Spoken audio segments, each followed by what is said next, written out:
अस्सलाम वालेकुम। Today the topic of our discussion is stimulant purgative. अब ये हमारे पास जो है वो तीसरी क्लास है जिसका हम आज मैकेनिज्म डिस्कस करेंगे। इससे पहले जो है हमने दो का मैकेनिज्म डिस्कस कर चुके हैं।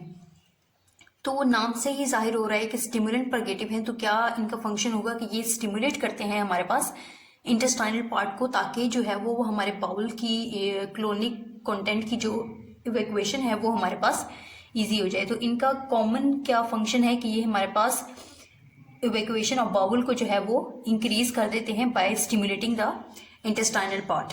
अब इनमें जो हमने एग्जांपल्स पहले भी हम डिस्कस कर चुके हैं, तो आज हम रिपीट कर लेते हैं कि इनमें जो एग्जांपल्स हैं उनमें कौन कौन सी हैं चीज़ें।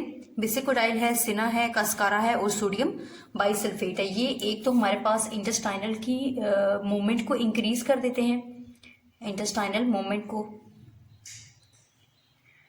और जिसकी वजह से क्या होता है कि ये हमें स्टिमुलेटिव एक्टिविटी देते हैं। स्टिमुलेटिव एक्टिविटी की वजह से क्या है, हमारे पास जो कोलोन की मूवमेंट है वो इंक्रीज हो जाती है, जिसकी वजह से हमें अपने हार्ड स्टूल जो भी हमारे पास कॉन्स्टिपेशन की कॉज है वो जो है हमारे पास एलिमिनेट आउट हो जाती है, जिसकी वजह से क्या है एक्सपल्जन स्टूल की जो है वो बहुत ज़्यादा फास्ट हो जाती है और हम कॉन्स्टिपेशन की प्रॉब्लम से हमें जो है वो रिलीफ मिल जाता है। अब ये जो हमारे पास इनकी जितनी भी एग्जांपल्स हैं, इनके कॉमन फंक्शंस को हम डिस्कस कर लेते हैं।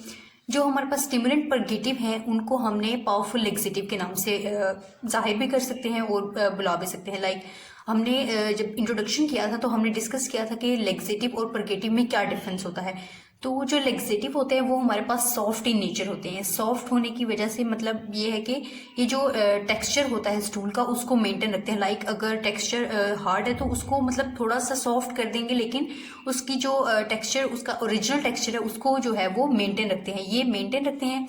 और इसकी जो है वो लो डोज में हम इसको यूज करते हैं। लेकिन एज कंपेयर टू लेक्सेटिव जो परगेटिव होते हैं वो स्ट्रॉन्ग होते हैं हमारे पास, और ये जो है वो स्टूल का जो टेक्सचर है उसको चेंज कर देते हैं। लाइक उसमें ज़्यादा वाटर की एक्यूमुलेशन हो जाती है, जिसकी वजह से हमारे पास जो है वाटर जो है वो ज़्यादा हो जाता है स्टूल में, वो स्टूल जो है वो वाटरी हो जाता है, जिसकी वजह से उसका जो टेक्सचर है वो चेंज हो जाता है।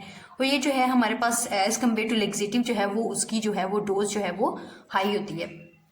तो इस तरह से ये हमारे पास लेक्सेटिव और परगेटिव का डिफरेंस भी हो गया, जिसकी वजह से हम परगेटिव को क्या कह सकते हैं, पावरफुल लेक्सेटिव। अब ये जो हमारे पास जो है स्टिमुलेंट परगेटिव है तो हम इनको क्या कहेंगे, पावरफुल लेक्सेटिव। अब इसके बाद क्या है कि directly increase gut motility by acting on myenteric plexus neuron. अब ये जो मेंटेरिक प्लेक्सिस न्यूरॉन है ये हमारे पास गट में प्रेजेंट होते हैं ऐसे न्यूरॉन्स, और इनका फंक्शन क्या होता है कि ये इंक्रीज कर देते हैं गट की मोटिलिटी को। अब ये जो हमारे पास इंटेस्टाइन है वो जो है इस तरह से हमारे पास उसकी मूवमेंट होती है, क्लोनिक मूवमेंट।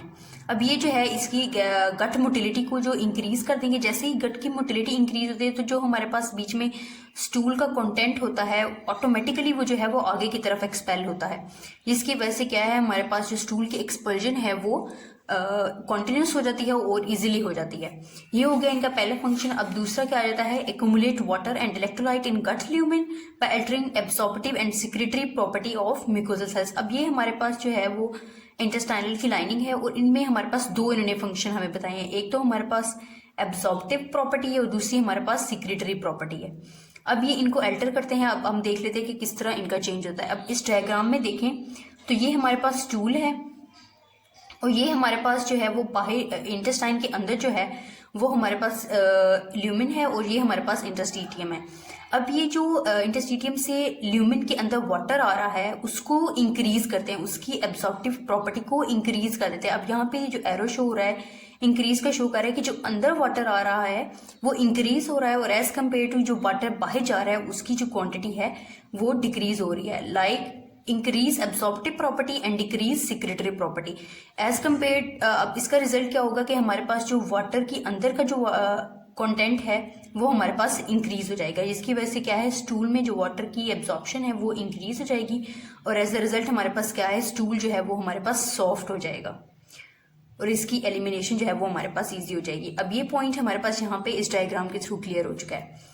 अब आगे का पॉइंट क्या है कि दे इनहिबिट पॉजिटिव एटीपीएस, जिसको हम एटीपीएस पंप भी कहते हैं, at basolateral membrane of villar cells. अब जो हमारे पास लार्ज इंटेस्टाइन है उसकी डायग्राम को आप जहन में लेके आए तो उसके जो सराउंडिंग में विलाए होते हैं जो उसके सरफेस एरिया को, उसकी एब्जॉर्प्शन को इंक्रीज करते हैं, तो वहाँ की बेसोलेटरल मेम्ब्रेन पे जो ए पॉजिटिव एटीपीएस पंप है उनको इनहिबिट करते हैं। अब इसकी इनहिबिशन से क्या होता है, दे डिक्रीज, अब ये जो एरो शो कर रहा है डाउन एरो, उसको हम डिक्रीज से शो करते हैं, this decrease the transport of Na positive and water into interstitium.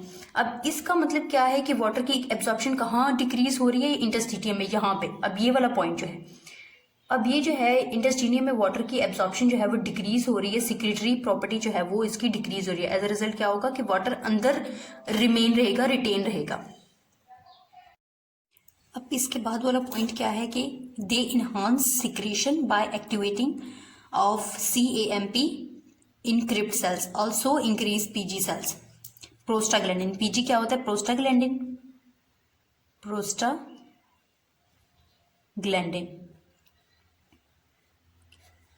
अब ये जो है प्रोस्टाग्लैंडिन को भी इंक्रीज करेंगे और क्रिप्ट सेल में CAMP को भी इंक्रीज करेंगे, जिसकी वजह से क्या है कि ये सिक्रीशन जो है वो इन्हांस हो जाएगी इंटरस्टिटियम से ल्यूमेन के अंदर। अब ये जो है वो दूसरा पॉइंट जहां से हम डिस्कस कर रहे हैं कि ये जो इंटरस्टिटियम है यहाँ से जो सिक्रीशन है वाटर की ल्यूमेन के अंदर वो जो है वो इंक्रीज हो जाएगी, जिसकी वजह से क्या है हमारे पास वाटर का जो कंटेंट है वो अंदर ज्यादा हो जाएगा और जिसकी वजह से स्टूल जो है वो हमारे पास वाटरी हो जाएगा और उसकी एलिमिनेशन जो है वो इंक्रीज हो जाएगी। ये हमारे पास हो गए इनके फंक्शंस। अब हमारे पास क्या है कि